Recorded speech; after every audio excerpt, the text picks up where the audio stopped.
Hey guys, in today's video you will learn the shocking story of Jonathan Blaze, a worker who died in the factory and had his soul ripped from his body in front of everyone. He was taken by Jesus and discovered a hidden truth about the destiny of the soul that will shake everything you believe. Leave a like, subscribe to the channel, activate the bell, and comment below which city you are watching. Get ready. This story will move you. I couldn't believe how quickly everything changed that day. I was, Jonathan Blaze, immersed in the routine of the factory in Chicago, when suddenly a sharp and inexplicable pain spread through my chest, as if something inside was falling apart. The world around me began to sway, and in the blink of an eye I saw my colleagues panicking and paramedics rushing to my side. As confusion dominated the environment, I felt a strange sense of detachment, as if a part of me was slowly detaching itself from physical reality. My vision, through the fog of pain, seemed to recede, and I could see with almost surreal clarity my motionless body being surrounded by tense, hurried faces. Amid the commotion, the calm voice of Michael Carter, one of the paramedics, broke the chaotic silence. "Don't worry, we're doing everything we can," he murmured as he worked with precision to revive my body. Even without hearing the words clearly, I felt in them a twinge of hope and a determination that contrasted with the despair of the moment. The feeling of being between two worlds intensified. While my body remained earthbound, a part of me ventured into a space where time seemed to dissolve.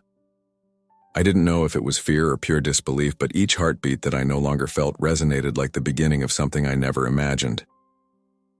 The factory, which just a few moments before was just a work setting, was now transformed into a stage where the extraordinary unfolded.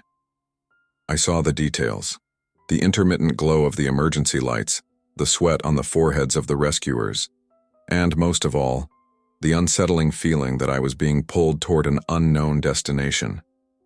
Even in the midst of the confusion, a question echoed in my mind. Was this the threshold between life and something far beyond it?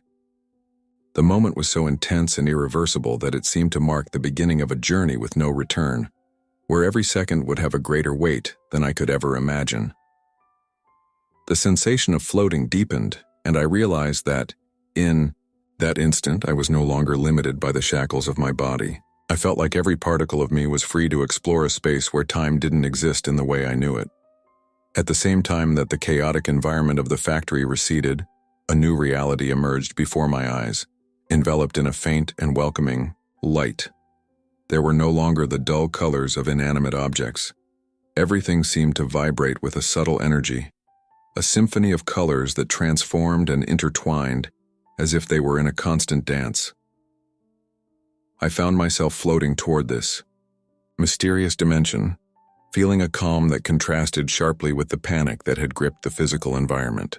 With each passing moment, I realized more clearly that my body, still surrounded by the commotion and the suppressed screams of the paramedics, was no longer my universe. My memories and thoughts became light, dissolving like mist in the wind, and I asked myself, what happens when the soul is freed from its earthly bonds? In the midst of this silent contemplation, I heard a soft whisper, as if the very essence of the universe was calling me to enter that new realm. The boundaries between tangible reality and the ethereal blurred, and I felt simultaneously part of both worlds. "You are beginning a journey that goes beyond anything you imagined," the energy that enveloped me seemed to say. This voice, neither loud nor soft, carried a depth that touched the core of my being. Although I couldn't discern its origin, it gave me a comforting certainty. Every fragment of my existence was being guided toward a greater purpose. As this transition took place, time became irrelevant. I floated, absorbing every sensation, every glow that emanated from what I now understood to be a portal to the unknown. There was no fear. There was only the inevitability and beauty of what awaited me. A new dimension where the body was just a memory, and the essence, a promise of eternity. The serene and imposing presence approached, and I felt that, finally, I was no longer alone on this threshold between life and mystery. As I emerged from the fog of uncertainty, I came across Jesus, whose figure emanated a soft light that filled every corner of that intangible space.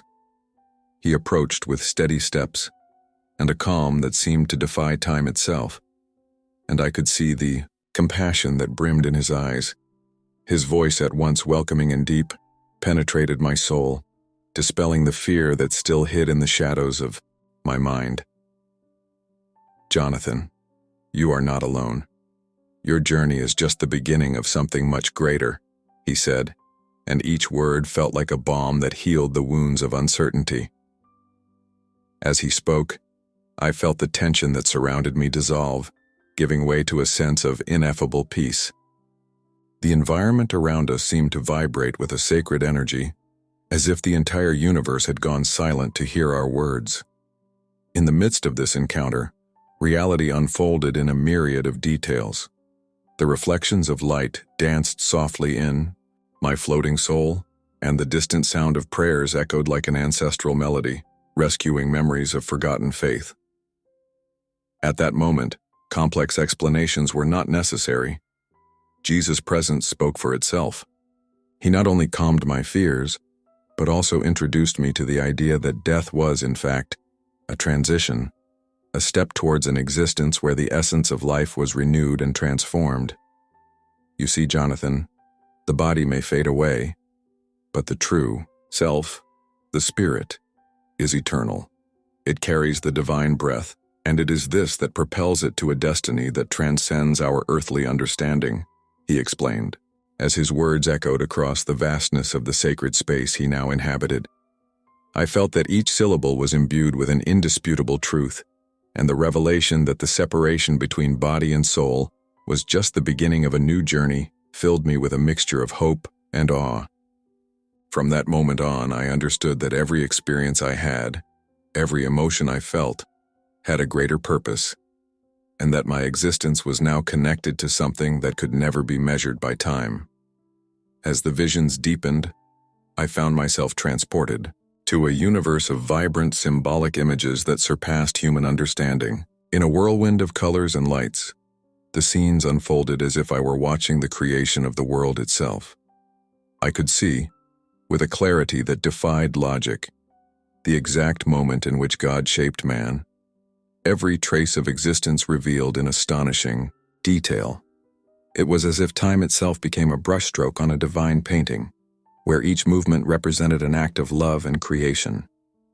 In the midst of this cosmic spectacle, I heard sacred words, echoing like ancestral songs that carried the wisdom of the Psalms and the Scriptures. I felt deeply that each scene was a message, a revelation to my spirit eager to understand the mysteries of life. The images followed one another with an almost hypnotic cadence, while angels in their robes of light glided through the scenes, as if escorting souls on their journey into the unknown. The sight of these beings, radiant and serene, touched me in an inexplicable way, confirming that I was no longer tied to the limitations of the material world. I witnessed the eternal dance between the sacred and the profane, where each soul, once freed, was welcomed into the care of a loving Father. The feeling of being part of something bigger was overwhelming, filling me with a peace that defied all rational explanations. However, amidst the sublime beauty, a subtle restlessness arose, the realization that creation was intrinsically linked to choice, and that each being was responsible for their own destiny. The images not only revealed the grandeur of the universe, but also brought with them a harsh reminder that the separation between body and soul was definitive, and that, at that very moment, destiny was being sealed. This duality of peace and responsibility blended into a symphony of emotions, where the beauty of the revelations was tempered by the seriousness of the approaching judgment. As I took in each detail, I felt like I was being prepared to understand a greater truth about existence, a truth that would forever transform the way I viewed life and death. The internal battle began in the following days, when the return to my routine mixed with the remnants of the transcendent experience. Upon awakening, each heartbeat reminded me of the division that now existed within me, one part still deeply connected to earthly life, and another that wandered in the shadows of eternity. Walking the streets of Chicago, the sound of my own footsteps seemed to compete with an inner voice that tirelessly questioned the meaning of what I had experienced. In one of those uneasy moments, I met Michael Carter again, that same paramedic, who during the chaos had demonstrated an unexpected calm. Sitting on a park bench away from the hustle and bustle, he commented with a mixed tone of admiration and skepticism, "Jonathan, what you've experienced is something that defies human logic. But how can we be sure it wasn't just a trauma-induced dream?" His words penetrated my soul, causing a storm of doubts and an incessant search for answers. As I walked home through the crowd of rushing faces, I felt as if the presence of Jesus continued to whisper in my mind, reminding me that there was more to the experience than any rational explanation.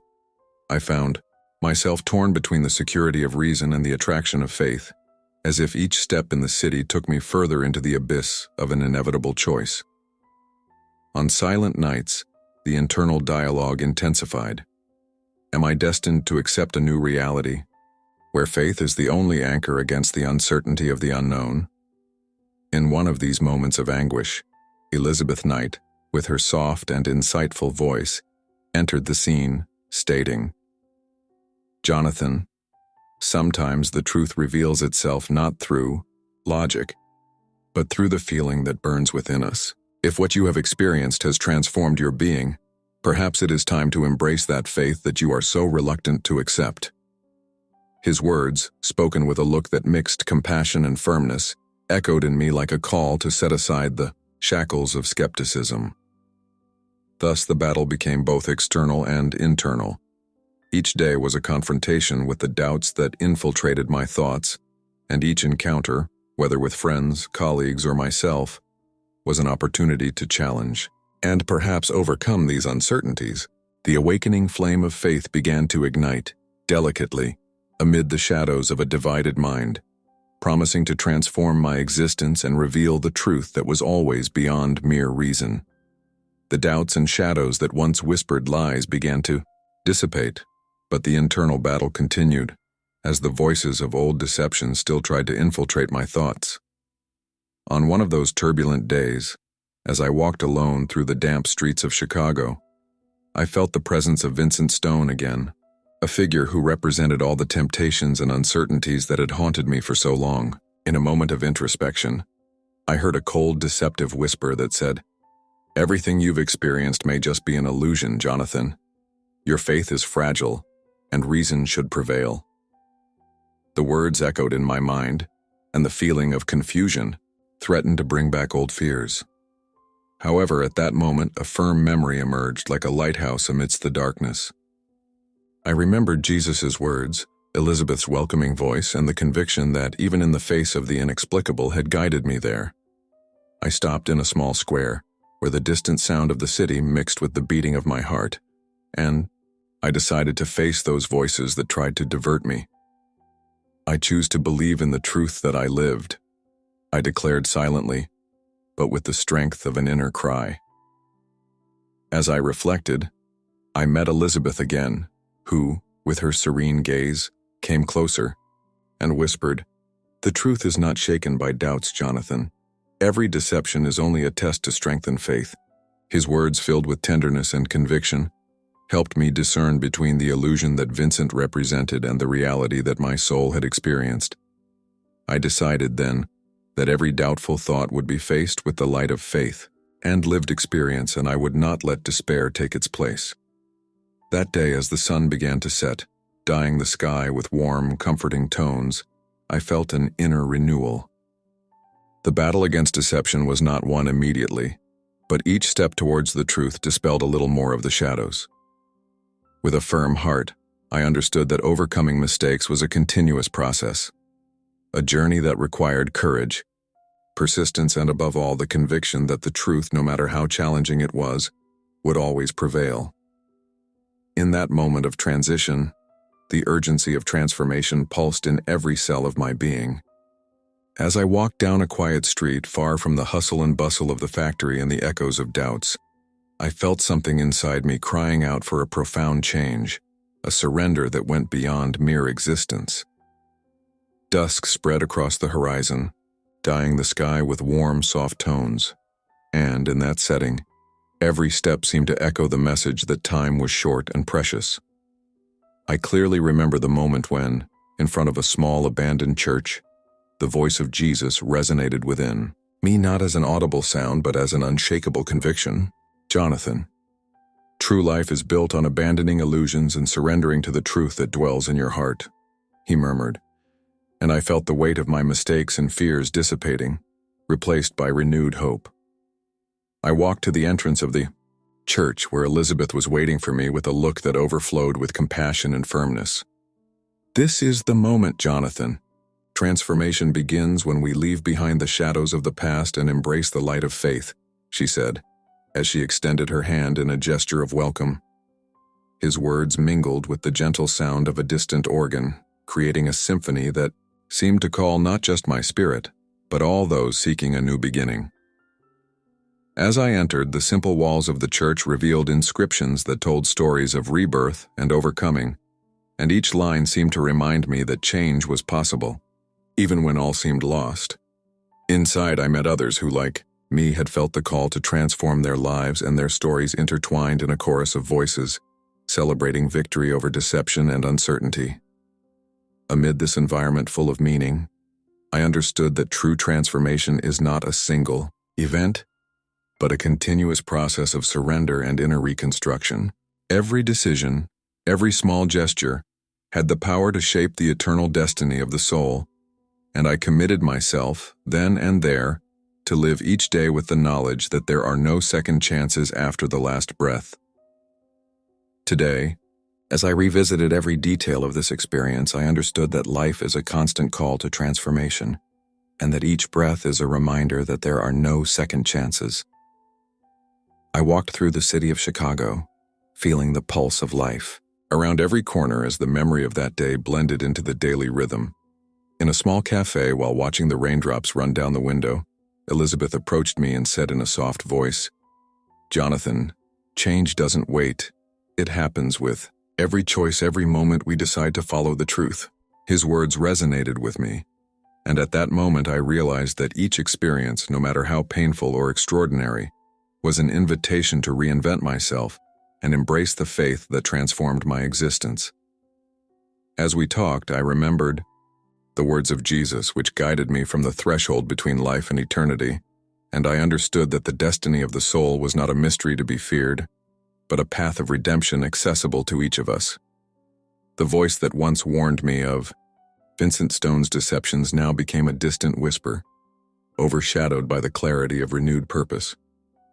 Transformation, I thought, comes when we truly surrender to this journey, accepting our weaknesses and overcoming the mistakes that imprison us. As I walked the streets, I met Samantha, my sister, who had long been searching for answers to her own struggles. She said with tears in her eyes and a shy smile, "I always knew something inside me needed to change. Seeing you face that truth inspires me to seek my own liberation." His words, sincere and full of hope, reinforced my conviction that true change comes from surrendering to inner truth, not from a life of denial or conformity.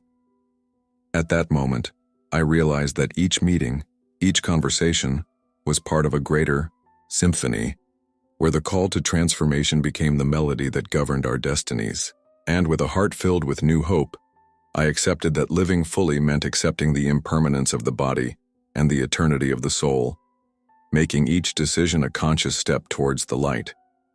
If you liked this beautiful spiritual testimony, leave a like, comment on your impressions, subscribe to the channel, and don't forget to activate the notification bell to watch each new video and help us spread this message to a greater number of people. Until next time.